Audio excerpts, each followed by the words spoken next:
श्री सुखदेव जी महाराज कहते हैं, राजन, जैसे ही काका विदुर ने काकी विदुरानी से समाचार कहा कि आज मेरे कन्हैया हस्तिनापुर आ रहे हैं, शांति का संदेश देने के लिए काकी विदुरानी ने निवेदन किया, हे नाथ, आपका मन तो प्रसन्न है, लेकिन आपको कन्हैया के दर्शन कैसे होंगे? आजकल आपका मंत्री पद तो रहा नहीं, करोड़ों लाखों भक्तों की भीड़ लगी होगी, उस बीच में आपको प्राणनाथ गोविंद के दर्शन कैसे होंगे? काका विदुर कहने लगे, अरे प्रिय, अपने मन को, हृदय को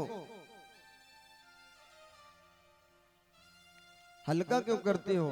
यदि महाराज हमें दर्शन नहीं हुए कोई बात नहीं, कन्हैया की यदि एक बार हमारे ऊपर दृष्टि पड़ गई तो मानो हमारा जीवन धन्य हो गया। काकी विदुरानी, काका विदुर कन्हैया के दर्शन करने के लिए आए। जैसे ही रथ को देखा महाराज, जिस रथ में कन्हैया विराजमान थे, मणि जड़ित सिंहासन, बड़ा अद्भुत, और वह दुर्योधन बड़ा दुष्ट था, कपट पूर्ण मैत्रीय का परिचय देने के लिए हर जगह सजावट करवाई थी। आज जैसे ही भगवान हस्तिनापुर में प्रवेश किए, फूलों की वृष्टि होना प्रारंभ हो गया महाराज। जगह जगह तोरण द्वार देखे भगवान ने, लेकिन भगवान उस सजावट को नहीं देख रहे, उन फूलों को नहीं देख रहे। हजारों लाखों की भीड़ में कन्हैया देख रहे हैं कि हमारे काका विदुर कहाँ हैं। उस भक्त को देख रहे हैं परमात्मा। काका विदुर हजारों लाखों की संख्या में भक्तों के एकदम पीछे लास्ट में एक पत्थर के ऊपर अपने दोनों पैरों को रख करके और बार बार उठ रहे हैं, बार बार फिर नीचे हो रहे हैं, कोशिश कर रहे हैं कि हमें एक बार परमात्मा के दर्शन हो जाएं, एक बार बस दर्शन हो जाएं महाराज। आज दुर्योधन ने देखा कि गोविंद इतनी भीड़ में, इतने भक्तों की भीड़ में किसको देख रहे हैं, किसको निहार रहे हैं। जैसे ही परमात्मा ने काका विदुर को देखा, देख करके मन प्रसन्न हो गया, और नारायण ने, गोविंद ने इशारा कर दिया कि हम तुम्हारी कुटिया पर जरूर आएंगे। जैसे ही काका विदुर के नेत्रों से नेत्र मिले, परमात्मा के नेत्रों से अश्रु प्रवाह हो चले कि हे नाथ, हे करुणा निधान, यही तो आपकी लीला है। आपकी लीला को कौन जान सकता, कौन समझ सकता महाराज। मोहित ब्राह्मण, साधु संत, यहां तक कि ब्रह्मा भी महाराज नहीं समझ पाए टेढ़ी टांग वाले कन्हैया की लीला को, तो हम आप कैसे समझ सकते हैं। जैसे ही भगवान पहुंचे, हजारों लाखों सिंहासन लगे हैं, उनमें एक बीच में मणि जड़ित सिंहासन रखा है, और वह सिंहासन नारायण के लिए था। लेकिन भगवान जैसे ही आए, यहाँ पर दुर्योधन ने भगवान से प्रश्न किया, कहा, अरे द्वारिकाधीश, आप आए, लेकिन आपके आगमन का कारण क्या है, किस कारण से आप आए? जैसे ही निवेदन किया, भगवान ने कहा, अरे दुर्योधन, जो ये पांडव हैं, ये तुम्हारे कौन है? तुम्हारे चचेरे भाई हैं? कहा हाँ। कहा जब भाई हुए तो आधे राज्य के अधिकारी हुए या नहीं हुए? कहा हुए। तो कहा महाराज, हम आधा राज्य नहीं कहते हैं, कम से कम उनको 5 गांव दे दो। यदि आपने 5 गांव दे दिए, उन 5 गांवों में ही हम उनको प्रसन्न करने की कोशिश करेंगे। जैसे दुर्योधन ने सुना महाराज, बड़ा क्रोध आया, तड़क करके खड़ा उठा और उठ करके कहने लगा, सूचाग्रे नैव दास्यामि विना युद्धेन केशव। अरे केशव, अरे कन्हैया, तुम्हारा आगमन का कारण यह है, तुम इस कारण से यहां पर आए हो। अरे तुम 5 गांव की बात करते हो, हम सुई की नोक के बराबर भी भूमि नहीं देने वाले, सुई की नोक के बराबर। बिना युद्धेन केशवा, महाराज हे केशव, बगैर युद्ध के हम एक सुई की नोक के बराबर भी भूमि नहीं देंगे। जैसे ही कन्हैया ने सुना, कन्हैया ने कहा, अरे दुर्योधन, जीवन में हमने तुम्हें कभी दुर्योधन कहकर के नहीं पुकारा, सुयोधन कहा है, लेकिन आज तुम युद्ध की बात करते हो, युद्ध की परिभाषा नहीं जानते कि युद्ध क्या है। युद्ध जब होता है ना महाराज, तो ना जाने कितनी स्त्रियां विधवा हो जाती हैं, अपने पति का प्यार पाने के लिए तरसती हैं, ना जाने कितने पुत्र अपने माता पिता का प्यार स्नेह पाने के लिए तरसते हैं महाराज। युद्ध साधारण बात नहीं है।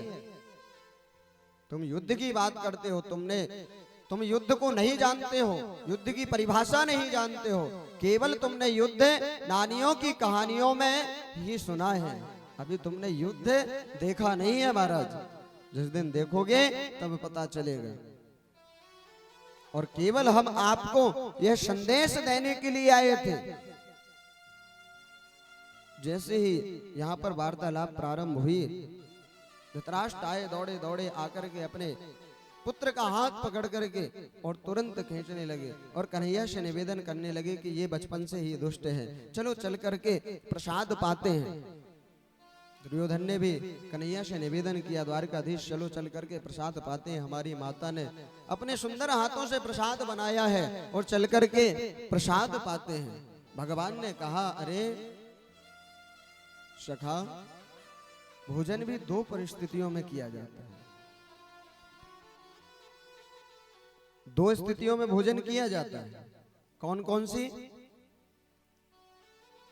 एक तो जब कोई ज्यादा भूख में तड़प रहा, उसको कुछ नहीं दिखाई देता है कि ये कौन है, कहां से आया, कैसा भोजन आया, महाराज वो सीधे भोजन पाना प्रारंभ करता। और दूसरा, जब भोजन कराने वाले के मन में हृदय में श्रद्धा होती, आप कितना भी भोजन करके आए हो महाराज, 2 मिनट भी पहले भोजन करके आए हो, यदि सामने वाले भक्त के अंदर श्रद्धा है, भाव से आपको भोजन करा रहा है, तो महाराज 2-4 पूड़ी प्रसाद आप पा ही लो। कन्हैया ने निवेदन किया, कहा मित्र, यहाँ पर ना तो आपके अंदर श्रद्धा है, ना हमें भूख लगी हुई है, ना भूख में तड़प रहे, हमारा तो निमंत्रण काका विदुर के यहाँ पर है। और जैसे ही काका विदुर ने सुना कि हजारों लाखों की भीड़ में, भक्तों की भीड़ में आज यह निवेदन किया, काका विदुर सोचने लगे कि हमने कब निमंत्रण किया है। भगवान ने इशारे में ही कह दिया कि जाओ तैयारी करो, हम तुरंत आ रहे हैं कुटिया पर। आज परमात्मा को देखो, कहां 56 भोग, कहां 56 भोग वह त्याग करके और एक गरीब भक्त के यहाँ पर हजारों लाखों की संख्या में, और कहा कि महाराज हमारा निमंत्रण है वहां पर। आज हमारे मध्य में बरकवां से भक्त पधारे हैं। अभी ज्यादा नहीं, 1 ही महीना पहले वहां पर कथा हुई थी। इन समस्त भक्तों ने खूब भाव के साथ में ठाकुर जी की सेवा की थी। और इस कथा के बाद में पुनः 11 तारीख से राधे पूर्वा आपके पास में ही है, वहां पर पुनः 11 तारीख से कथा प्रारंभ है। इन समस्त भक्तों का वहां पर पूर्ण रूप से सहयोग रहेगा। सभी ने संकल्प लिया था। ठाकुर जी से प्रार्थना है कि इनके ऊपर सदैव कृपा बना करके रखें, अपनी सेवा में लगा करके रखें। इनके लिए एक बार जोरदार ताली की सेवा करेंगे।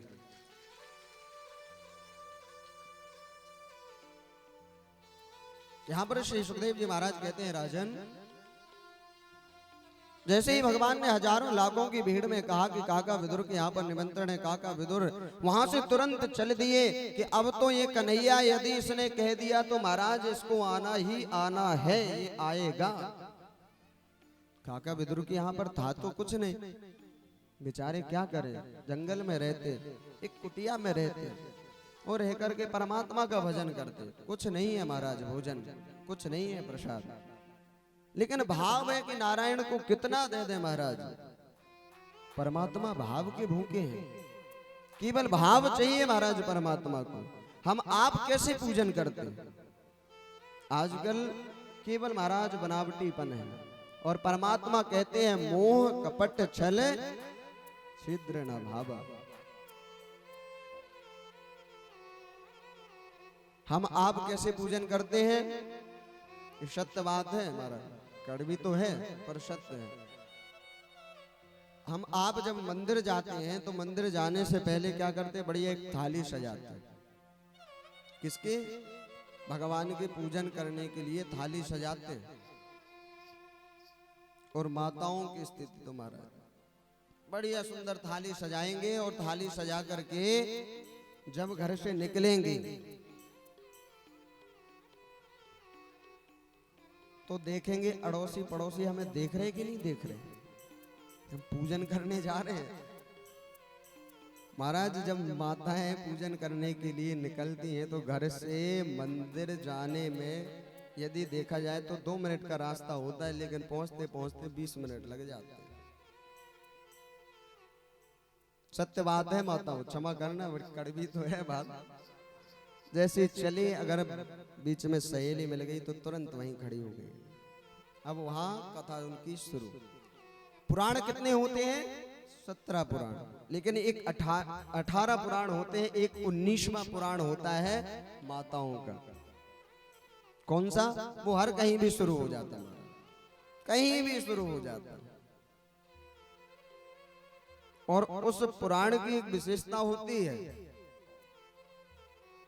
जो शक्ति इन पुराणों में नहीं है महाराज, वो शक्ति उन पुराण में है।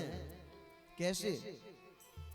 यदि माताओं के किसी भी पुत्र या बालक को या बच्ची को नजर लगी होती है तो महाराज ऐसे ऐसे मंत्र पढ़े जाते, ऐसे ऐसे उपचार किए जाते कि भगवान भी सोचते, वो ऋषि मुनि भी सोचते कि ये तो हमने लिखा ही नहीं, ये कैसे हो रहा है। यदि नजर लग जाती तो यहां नजर कैसे उतारते बताओ?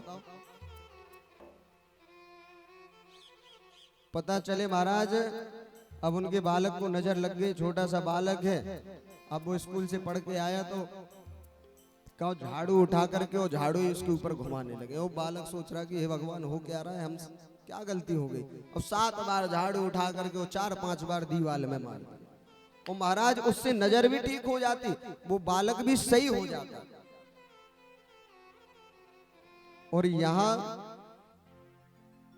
पता नहीं है कप्पर को लेंगे और उसको कूटेंगे और जाने कैसे कैसे मंत्र बोलते। हम तो देखते हैं, सुनते हैं।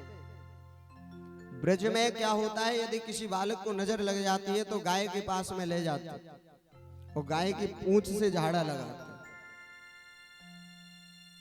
ये माताओं का स्नेह प्रेम। और ठाकुर जी उस मंत्रों में ऐसा प्रभाव कर देते हैं कि महाराज जो हजारों की दवाई कराने में ठीक नहीं होते, वो उस नजर झाड़ने से ठीक हो जाते हैं।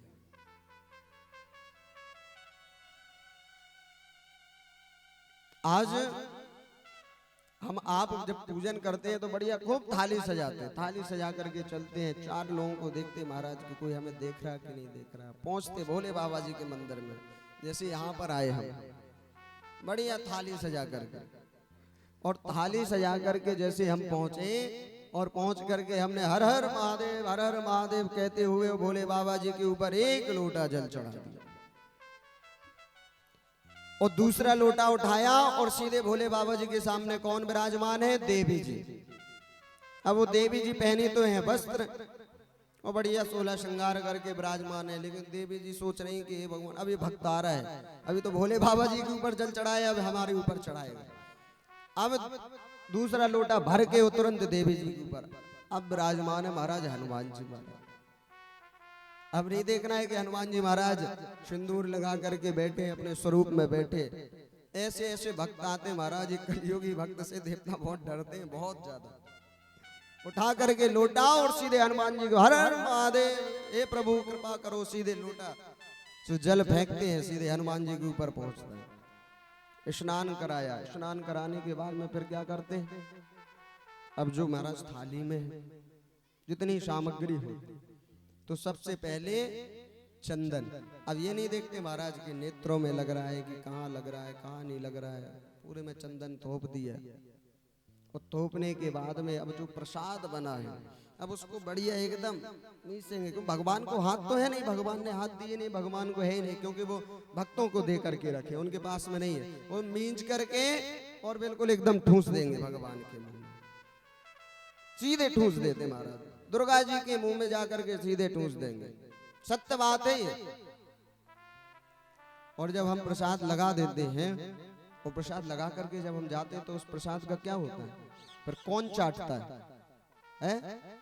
हम आप सब जानते हैं लेकिन मानते नहीं हैं, सब जानते हैं पर मानते नहीं है। देवी जी श्रृंगार करके रखी हैं अद्भुत, लेकिन भाव इतना अद्भुत महाराज कि देवता भी कहते कि उस मूर्ति से हम थोड़ा 5 मिनट के लिए दूर चले जाए, भाव से कर ले तो पूजा।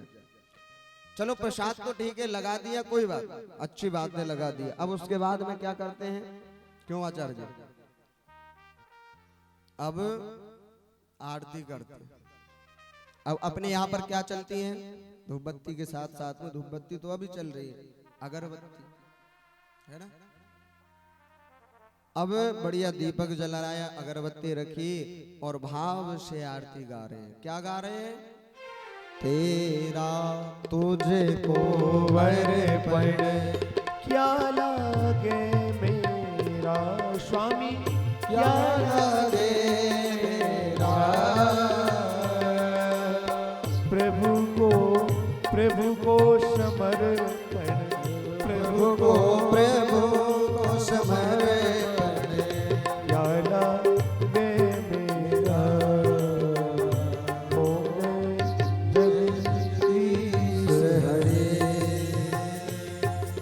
गाते हैं महाराज भाव से, तेरा तुझको अर्पण। अरे महादेव हमारा क्या है, साथ तुम्हारा है, तेरा तुझको अर्पण क्या लागे मेरा। आरती की महाराज खूब भाव से आरती गा रहे हैं, भाव में मगन होकर के आरती गाने के बाद में, आरती करने के बाद में अब रही बात कहाँ, अब वो अगरबत्ती। अब अगरबत्ती भी तो लगानी है। अब ऐसा थोड़ी है कि जला करके सीधे घर ले जाएंगे, एक एक अगरबत्ती पड़ोसियों को बांटेंगे।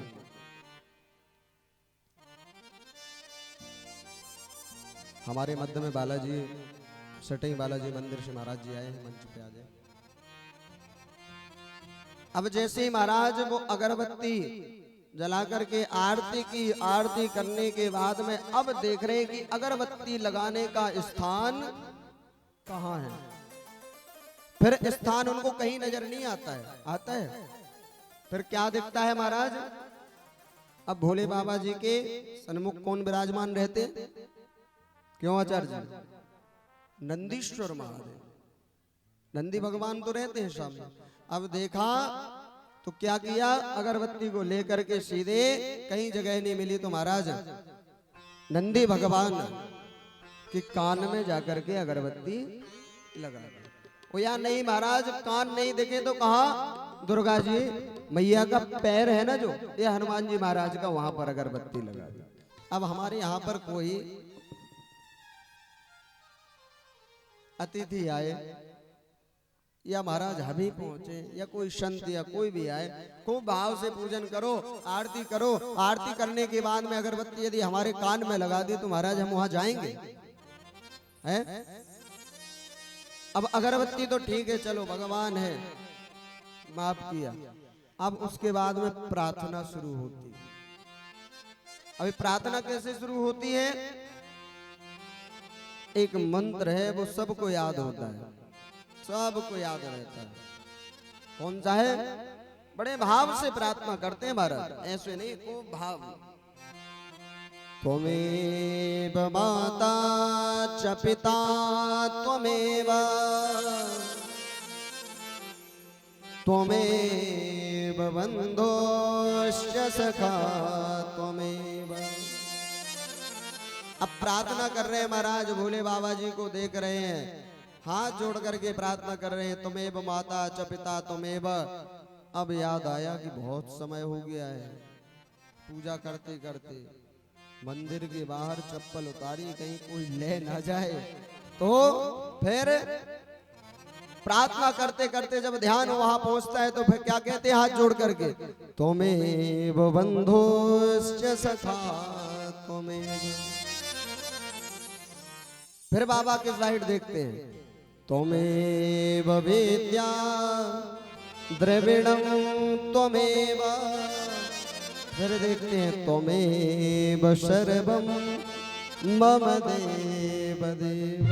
भाव देखो महाराज, भाव कि यहाँ बंधु सखा तो बना दिया है किसको, महादेव को, और त्वमेव सर्वं मम देव देवा, देवों की भी देव महादेव सब, ये भाव होता है महाराज। अब इस भक्ति से एक बात बताओ, परमात्मा प्रसन्न होंगे? होंगे। हम आपका भाव यह होना चाहिए, थाली लगाई, थाली लगाने के बाद में परमात्मा भाव के भूखे महाराज, परमात्मा के सामने थाली लगा करके रख दी, नेत्र बंद कर लिए, एक तुलसी दल डाल दिया उसमें, हाथ जोड़ करके, और ऐसा भाव करते हुए कि हे प्रभु हम आपको प्रसाद खिला रहे हैं। जिस प्रकार यशोदा मैया आपको मक्खन खिलाते थे, मिश्री खिलाते थे, उसी प्रकार हम भाव से आपको प्रसाद पवा रहे हैं, आप प्रसाद पाएं। और जैसे ब्रजवासियों के ऊपर नंद बाबा यशोदा मैया के ऊपर कृपा की, ऐसे कभी जीवन में हमारे ऊपर कृपा करें, हमारे यहाँ पर भी बालक के रूप में आए और हमारे यहाँ पर भी हमारे आंगन में नाचें और हमें आशीर्वाद प्रदान करें। ये भाव होना चाहिए, ये भाव नहीं होना चाहिए महाराज कि संसार के लोग हमें देखें और इस भाव से हम पूजन करें।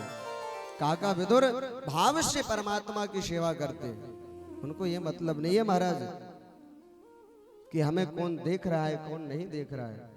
काका विदुर गए जाकर के ग्वाल बालों की नगरी में पहुंचे और जाकर के वहां पर मक्खन मिश्री मिष्ठान खरीदने लगे कि कन्हैया आएंगे, और कन्हैया वहां से प्रसाद त्याग करके 56 भोग त्याग करके चल दिए। जैसे ही रथ पर सवार हुए महाराज, जब हम मंदिर जाते हैं तो चरण पादुका बाहर उतारते हैं, ऐसे ही जब भगवान भक्त के घर जाते हैं ना महाराज, तो चरण पादुका उस घर से बाहर ही रथ में परमात्मा ने उतार दी थी नारायण।